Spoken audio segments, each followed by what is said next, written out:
We're meeting today to write legislation that will fix the problems with No Child Left Behind, the federal law causing confusion and anxiety in our country's 100,000 public schools. Working together the last few months, Senator Murray and I have found a consensus about the urgent need to fix these problems, as well as a remarkable consensus about how to fix them. That consensus is this: continue the law's important measurements of academic progress of students, but restore to states, school districts, classroom teachers, and parents the responsibility for deciding what to do about improving student achievement. I'd like to repeat that. The consensus is, in my opinion, continue the law's important measurements of academic progress of students, but restore to states, school districts, classroom teachers, and parents the responsibility for deciding what to do about improving student achievement. This change should produce fewer tests and more appropriate ways to measure student achievement. It is the most effective path to advance higher state standards, better teaching, and real accountability. Senator Murray and I have drafted a bill based upon this consensus, which we will offer as a starting point for our deliberations. The problems with No Child Left Behind have been created by a combination of presidential action and congressional inaction. In 2001, President Bush and Congress enacted No Child Left Behind, requiring a total of 17 tests between reading, math, and science during a child's elementary and secondary education. The results of these tests must be disaggregated and reported according to race, ethnicity, gender, disability, and other measures, so parents, teachers, and the community could see which children are being left behind. The law also created federal standards for whether a school is succeeding or failing, what a state or school district must do about that failure, and whether a teacher was highly qualified to teach in a classroom. If fixing No Child Left Behind were a standardized test, Congress would have earned a failing grade for each of the last 7 years. No Child Left Behind expired in 2007, but Congress has been unable to agree on how to reauthorize it. As a result, the law's original requirements have stayed in place and generally become unworkable. This has caused almost all of America's public schools to be classified as failing under the terms of the law. To avoid this bizarre result, President Obama's Education Secretary offered waivers from the terms of the law.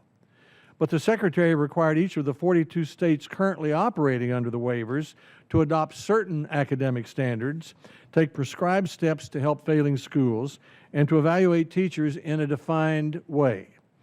So much new federal control of local schools has produced a backlash against Common Core academic standards, against teacher evaluation, and against tests in general. Governors and chief state school officers have complained to us about federal overreach. Infuriated teachers say that the U.S. Department of Education has become, in their words, a national human resources department, or in effect a national school board. In each of the last two Congresses, this committee produced bills to fix No Child Left Behind. Basically, the bills divided along party lines. Even so, 2 Congresses ago, Senators Enzi, Kirk, and I voted with the Democratic majority to report a bill out of committee so the full Senate could act. In the last Congress, the committee majority passed a partisan bill without any Republican votes, but I committed to support Chairman Harkin in taking the bill to the floor if there would be an open amendment process. Unfortunately, these bills never reached the floor. In January, Senator Murray suggested that the two of us work together to try to bridge the partisan divide and to recommend to the full committee a solution. I accepted her suggestion, and I want to thank her for it. We have listened carefully to our Senate colleagues, to teachers, to principals, to governors, to chief state school officers, students and parents, and the business and civil rights communities, and we've listened to each other. I especially want to thank our staffs, Evan Schatz, Sarah Bolton, and Amanda Beaumont of Senator Murray's staff, and David Cleary, Peter Oppenheim, and Lindsey Fryer on my staff, for their hard work and for the way they've worked. They've tried to strip aside the rhetoric. They've looked for real solutions. I believe they and we've succeeded in that. We found that no issue stirred so much controversy as testing. Our proposal maintains the reading, math, and science tests and disaggregated reporting requirements established in 2001. The more we studied the problem, the issue seems not to be so much the 17 federal tests. A third grader, for example, is required to take only one test in math and one test in reading during 1 year. Denver Public School Superintendent Tom Bosberg testified before the committee that he'd like to keep reading and math tests to a total of 4 hours a year. That's about what they are right now in Denver, according to our calculations. Instead, the problem is the federal government's accountability system for what to do about the results of the tests.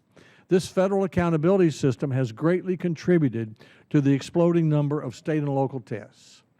Because of this, our proposal would end federal test-based accountability and restore state and local responsibility for creating systems that hold schools and teachers accountable.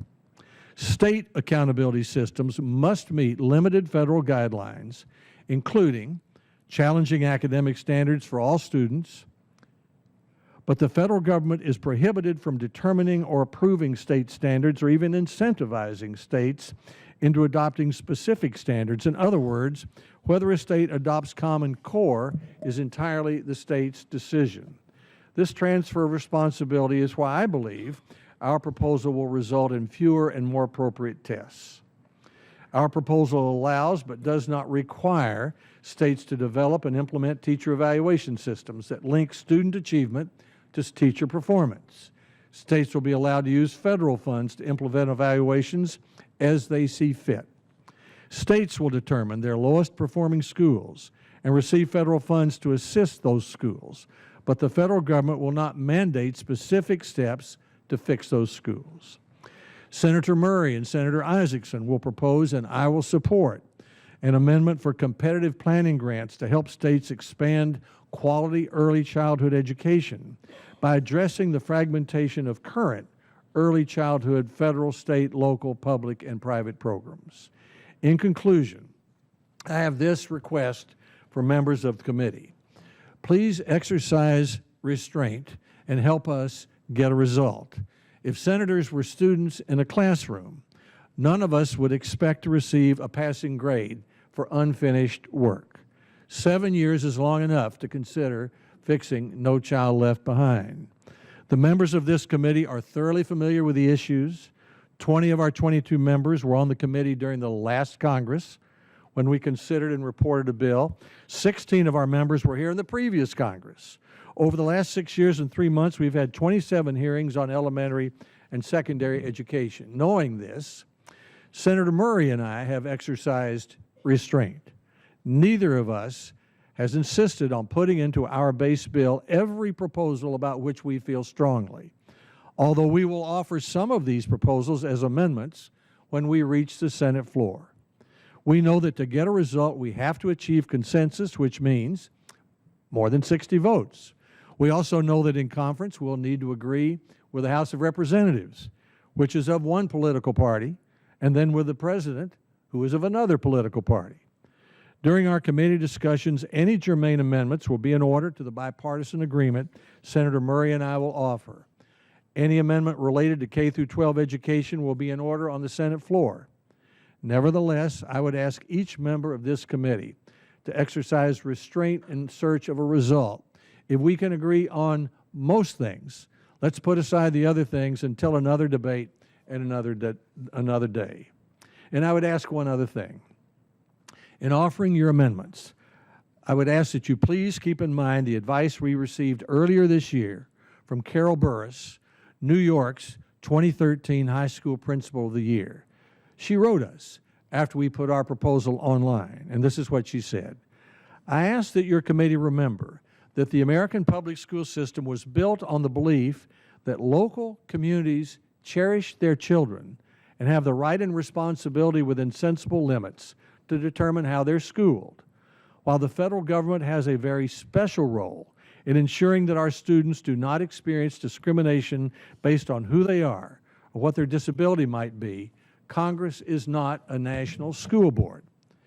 Although our locally elected school boards may not be perfect, they represent one of the purest forms of democracy that we have. Bad ideas in the small do damage in the small and are easily corrected. Bad ideas at the federal level result in massive failure and are far harder to fix.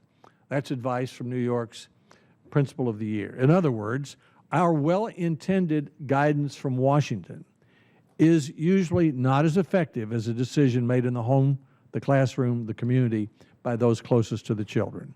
What we heard over and over again from Democrats as well as Republicans was that while continuing measurements of academic progress are important in holding schools and teachers accountable, that we should respect the judgments of those closest to the children and leave to them most decisions about how to help 3.4 million teachers help 50 million children in 100,000 public schools improve student achievement. 50 years ago on Palm Sunday, President Lyndon B. Johnson signed the first Elementary and Secondary Education Act.